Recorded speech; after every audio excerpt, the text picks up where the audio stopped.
এবারে সম্মানিত বিশেষজ্ঞের পালা। আমি এই বিষয়ের উপরে এবং উভয় পক্ষের আলোচনা বিতর্কের উপরে মূল্যবান বক্তব্য রাখবার জন্য অনুরোধ করছি আমাদের আজকের সম্মানিত বিশেষজ্ঞ, এক সময়কার জনপ্রিয় উপস্থাপক, এখন যিনি প্রবাসে রয়েছেন সেখানে আইন পেশায় নিয়োজিত রয়েছেন, জনাব রেজাউর রহমান স্যারকে। অত্যন্ত উপভোগ্য এই অধিবেশনে সরকার এবং বিরোধী দল উভয়ই অত্যন্ত তথ্য সমৃদ্ধ এবং সাবলীল বক্তব্য উপস্থাপন করেছেন। সরকার দল যে সংজ্ঞা দিয়ে আলোচনা শুরু করেছে তা অত্যন্ত ব্যাপক এবং তার উপরে আলোকপাত করার সাধ্য আমার সীমিত। এই অল্প সময় যেটা বলতে চাই, আমার শৈশবের একটি ঘটনা।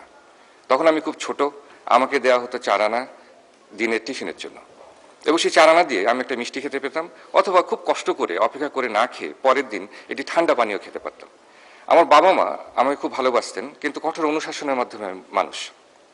তো একদিন দুপুরবেলা ছুটির দিন হঠাৎ দেখলাম যে একটা ড্রয়ার খোলা, এবং আস্তে করে খুলে দেখলাম অপ্রত্যাশিত একটা জিনিস, 8 আনা চকচক করছে। 8 আনা মানে আমি মিষ্টিও খেতে পারি, ঠান্ডা পানীয়টাও খেতে পারি। অনেক নাড়াচাড়া করলাম, তারপরে মনে হলো নিয়ে নি, তারপরে মনে হলো না, ঠিক হচ্ছে না, রেখে দিলাম। যে মাকে বললাম, আমি আলমারির কাছে গিয়েছিলাম। মা বললো তাতে কি হয়েছে? মা রান্না করছেন। আমি একটা ড্রয়ার খুলেছিলাম, তারপরে কি হলো? আমি আমার ভেতরে 8 আনা। মায়ের রান্না তো বন্ধ হয়ে গেল। তুমি ওটা নিয়ে কি করেছো? আর আমি নিতে চেয়েছিলাম, কিন্তু শেষ মুহূর্তে নিলাম না। মা তো খুব চিন্তিত হয়ে গেলেন। তারপরে তিনি আমাকে যা বললেন, কোনো মারধর নয়, শুধু কথা। তার চেয়ে উনি যদি আমাকে একটু মারতেন আমি শান্তি পেতাম। আমার সামনে তুলে ধরলেন যে এই সমস্ত পরিবারের মান সম্মান আমার উপরে নির্ভরশীল। আমি যে নেব করছিলাম এটা ঠিক না, এবং না বলে নিলে যেটা চুরি সেটা উনি আমাকে বুঝিয়ে দিলেন। তার ফলে যেটা হলো, এই কাজটি আমি আর কখনো করিনি। একটি পরিবার তার সন্তানকে অপরাধ থেকে কিভাবে দূরে সরিয়ে রাখবে, তার কোনো জাদুমন্ত্র দেওয়ার ক্ষমতা আমার নেই। এটা নির্ভর করবে প্রত্যেকটি পরিবারে যারা প্রধান তাদের উপরে। এবার সরকারি দল যে বিষয়টি বলেছে অপরাধের ব্যাপারে, এবং যেটা নিয়ে এতদূর আলোচনা হলো, আমি আইনের প্রসঙ্গে আসি। আমি তখন তরুণ আইনজীবী, ঢাকার মেট্রোপলিটন ম্যাজিস্ট্রেট কোর্টে গেছি। দেখি যে প্রায় 50-60 জন লোককে কোমরে দড়ি বেঁধে আনা হচ্ছে, এবং তার মধ্যে একটি মানুষ দাঁড়াতে পারছেন না ঠিক মতো। তো আমি কাঠগড়ার কাছে গেলাম, দেখলাম যে তার একটি পা নেই। বললাম অপরাধ কি? অপরাধ হচ্ছে যে রাতের বেলায় তাদেরকে ফুটপাতে শুয়ে থাকতে দেখা গেছে, তারা ভব ঘুরে। এটা একটি অপরাধ, এনে তাদেরকে শাস্তি দেওয়া হচ্ছে। শাস্তি কি?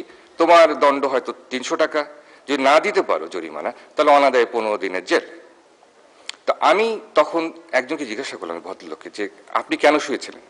তিনি বললেন যে তার জমি আরেকজন নিয়ে গেছে, তিনি ভূমিহীন, কিছু নেই তার।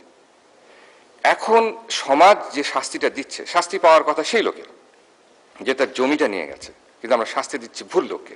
এখানে শাস্তি এবং সংশোধনের কোনো উপায় নেই। শাস্তি দিতে হবে তাকে যে অন্যায়টি করেছে। আরেকটি কথা বলি, বাংলাদেশ টেলিভিশনের একটি অনুষ্ঠানের জন্য আমি ঢাকা বিমানবন্দরে উপস্থিত। তখন অনেক বিরাট অঙ্কের সোনা চোরাচালান ধরা পড়েছে। সেখানে একজন মহিলার ক্রন্দন সারা আকাশ বাতাসকে ছাপিয়ে দিচ্ছে। তার কাছে গেলাম, তিনি বিদেশি, মালয়েশিয়ান। তার কাছ থেকে জানলাম যে একদল লোক তাকে এরকম একটি ব্যাগ বহন করে আনতে বলেছে তোমাকে কিছু টাকা দেওয়া হবে। তিনি তার 3 মাসের যে শিশু তাকে রেখে এসেছেন মালয়েশিয়া। তারপরে আমি জানি যে তিনি 10টি বছর এই কারাগারে কাটিয়েছেন, তার মুক্তি হয়নি। এক্ষেত্রে আইন নির্দয়ভাবে কঠোর, এখানে সংশোধনের প্রয়োজন ছিল, তা হয়নি। আমার বক্তব্য দেওয়ার ক্ষমতা এবং সময় সীমিত, খুব দ্রুত বলতে চাই। আরেকটি বিষয় আছে যে ক্ষেত্রে শাস্তি এবং সংশোধন দুটোরই পদক্ষেপ নেওয়া উচিত অপরাধ নিয়ন্ত্রণের জন্য, যেটা হচ্ছে হরতাল। বাংলাদেশে যে কেউ এখন হরতাল ডাকতে পারে, কিন্তু এটি একটা অপরাধ। এটা গণতান্ত্রিক অধিকার মোটেই নয়। এক সময় ছিল গণতান্ত্রিক অধিকার, যখন যে স্বেচ্ছায় কোনো কাজ থেকে নিজেকে বিরত রাখত।